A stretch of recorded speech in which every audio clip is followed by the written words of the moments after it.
Un ex-conseiller ministériel du gouvernement Ayrault fait ce constat désabusé. Deux points, ouvrez les guillemets. L'avion FH 2012, qui a décollé du Bourget, s'est écrasé hier à Jouy-en-Josas. Fermez les guillemets. Christian Salmon, bonjour. Bonjour. Christian Salmon, on ne vous présente plus, vous êtes l'auteur de Storytelling, la machine à fabriquer des histoires, la cérémonie cannibale. Vous êtes l'expert français en matière de storytelling. Et vous venez de publier aux éditions Fayard les derniers jours de la Ve République, la descente aux enfers. Je viens de citer une phrase tirée de votre ouvrage au moment de la nomination du gouvernement Valls II et donc au MEDEF. Tout a démarré en 2012 et cette promesse au Bourget, mon ennemi c'est la finance. Oui, on a affaire là au paradoxe un peu de ce statut présidentiel, c'est-à-dire que on recherche une légitimité pendant toute une campagne électorale, donc on est en situation de rassembler un électorat le plus large possible, et donc on doit s'adresser à des publics très différents. Et le moment du discours du Bourget a été une sorte de moment clé, puisque c'est là que François Hollande, qui jusque-là avait fait une campagne extrêmement modérée, ne promettant rien, un discours de vérité. Parle en chiffres, vous dites dans le... Oui, exactement comme Mitterrand l'avait annoncé à la dernière année de sa vie. Vous savez, il dit avec l'Europe, avec la mondialisation, je serai sans doute le dernier des grands présidents sur le modèle du général de Gaulle. Après moi, il n'y aura que des comptables. Et effectivement, d'ailleurs, ce n'est pas seulement qu'en France, puisque au même moment, on a en Espagne Rajoy, qui est élu aussi sur ce modèle-là. Moi, j'appelle ça les comptables à lunettes, hein, qui prennent la place des performeurs comme Zapatero, ou en Italie, c'est Mario Monti qui prend la place de Berlusconi. Bien, en France, on a le président normal, donc, qui arrive avec des promesses extrêmement mesurées. Cependant, il fait quand même un certain nombre, parce qu'il regarde sur sa gauche, et il s'adresse au peuple de gauche en promettant un certain nombre de choses. 2 ans après, Jean-Marc Ayrault remercié, on a Manuel Valls qui avait fait 5% seulement à la primaire du Parti Socialiste, et le curseur est passé à droite, donc on a Manuel Valls qui s'adresse au patron du MEDEF en disant, en gros, je vous ai compris, j'aime l'entreprise. Et ce conseiller de Jean-Marc Ayrault, m'a envoyé sous la forme d'un SMS ce petit texte qui montre combien en 2 ans on était passé des promesses à la réalité, d'un discours, d'un positionnement politique à un autre. Et c'est sans doute la raison pour laquelle l'électorat est un peu désorienté. Et que l'exercice du pouvoir aujourd'hui est un peu synonyme d'une sorte de spirale du discrédit. On peut rassembler les gens autour d'un vote, donner de l'espoir à un moment donné. L'exercice du pouvoir avec les contraintes à la fois de la mondialisation, de l'Europe, de l'euro, laisse très peu de place à l'improvisation. Et donc on a ce phénomène, donc ce crash de la parole publique, de la parole politique. C'est extrêmement intéressant parce que les chercheurs en gestion et en comptabilité s'intéressent beaucoup à la confiance, à la foi et à cette question du crédit. C'est très important. Vous évoquez les 5 plateaux du discrédit, c'est-à-dire cette promesse va au fond s'abîmer sur 5... Oui, vous savez que c'est un peu la mode du Hollande bashing. On peut effectivement lui reprocher beaucoup de choses. J'ai essayé, moi, de mettre les choses en perspective sous 2 angles. L'un, c'est l'angle des institutions, où on a un président à qui sont dévolus beaucoup de pouvoir en apparence, mais il se trouve que la fonction présidentielle a perdu beaucoup de ses attributs.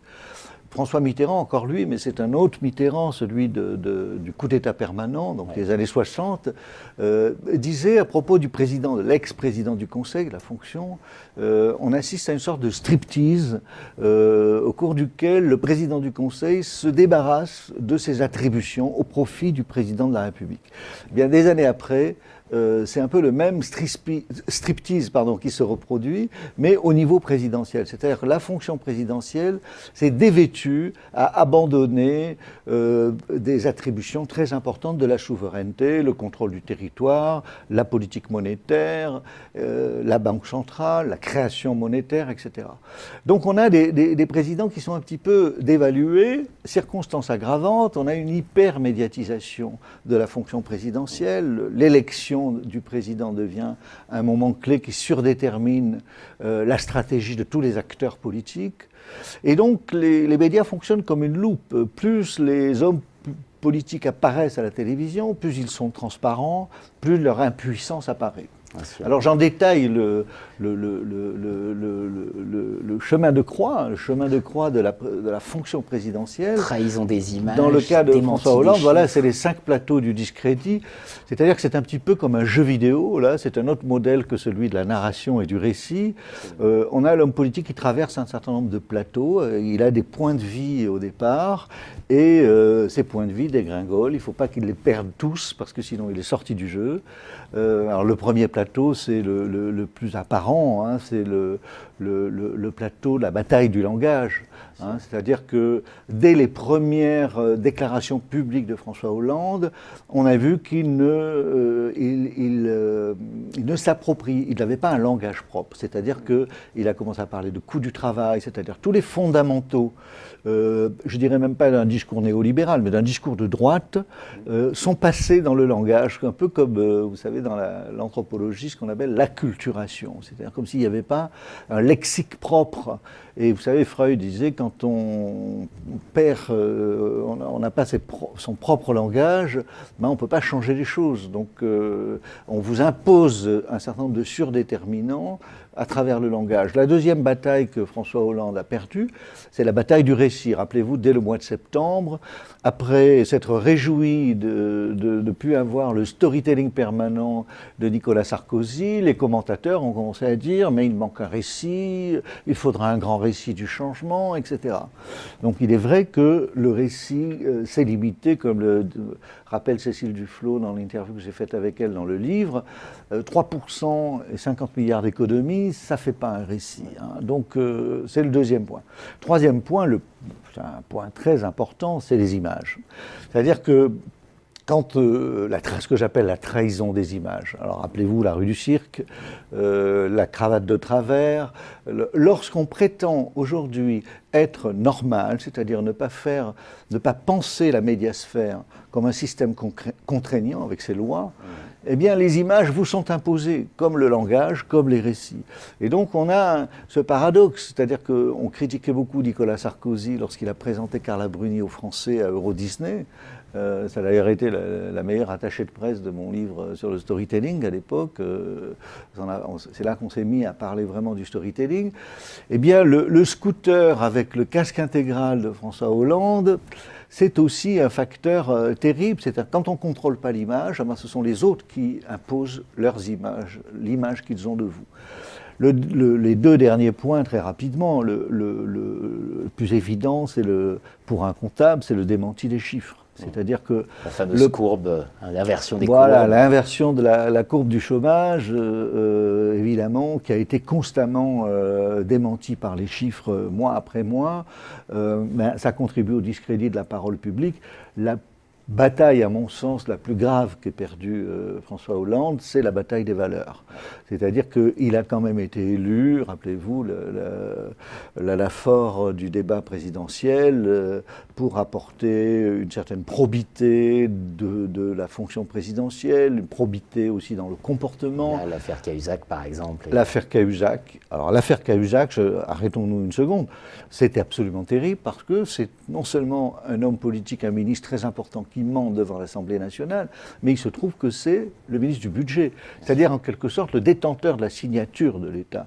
Donc c'est à la fois la parole publique et la signature de l'État qui sont discréditées dans ce fantastique mensonge de Cahuzac. Je n'ai jamais eu de compte en Suisse. Bien sûr. Alors ça vous amène, fin de l'ouvrage, à parler d'un président, les mots sont durs, un président zombie. À nouveau, il y a cette idée des jeux vidéo, quelque part, hein, où on perd des vies, et où vous évoquez un président zombie, prisonnier d'idées zombies. Oui, alors vous savez, la formule de l'économie zombie, en fait, c'est Paul Krugman qui l'a utilisée il y a déjà quelques années, depuis la crise de 2008, en s'étonnant que, alors que la crise de 2008 a porté un coup fatal pour des gens qui connaissent un petit peu les mécanismes de l'économie, un coup fatal à un certain nombre d'idées dominantes, en gros des idées néolibérales, eh bien ces idées ont continué à jouer le même rôle, comme si rien ne s'était passé.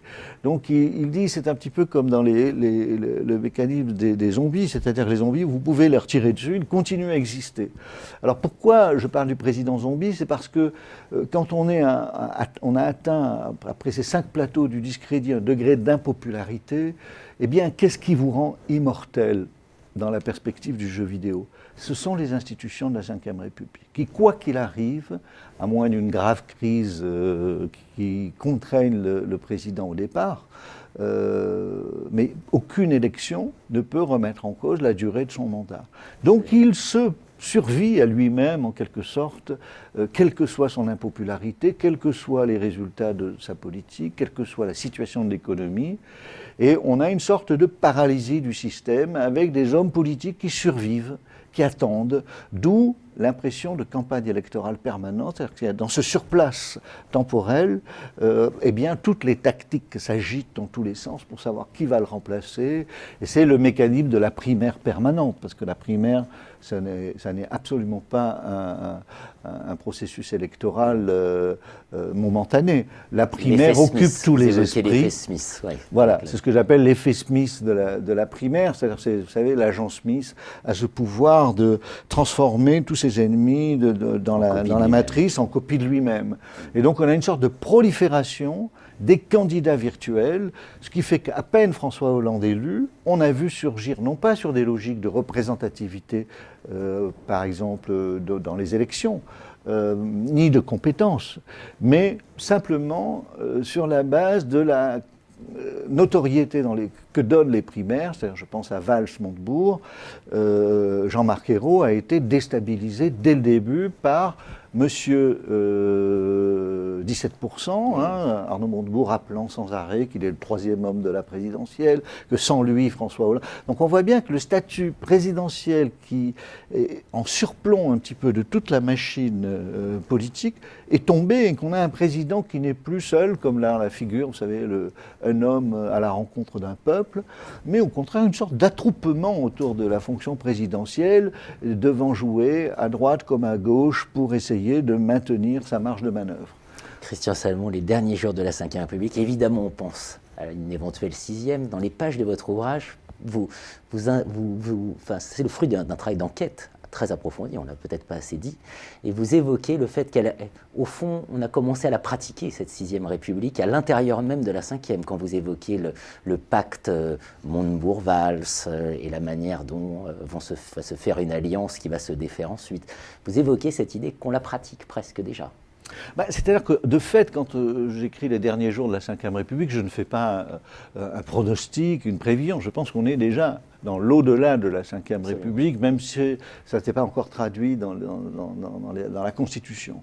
Mais lorsque le président n'a plus le choix de son Premier ministre, comme ça a été le cas au après les élections municipales, où on a quand même pour la première fois sous la Ve République ce que j'appelle un pronunciamento, c'est-à-dire un certain nombre de ministres en exercice qui se réunissent en dehors de l'Élysée plusieurs mois avant l'élection municipale et qui décident d'imposer au président de la République une nouvelle logique politique.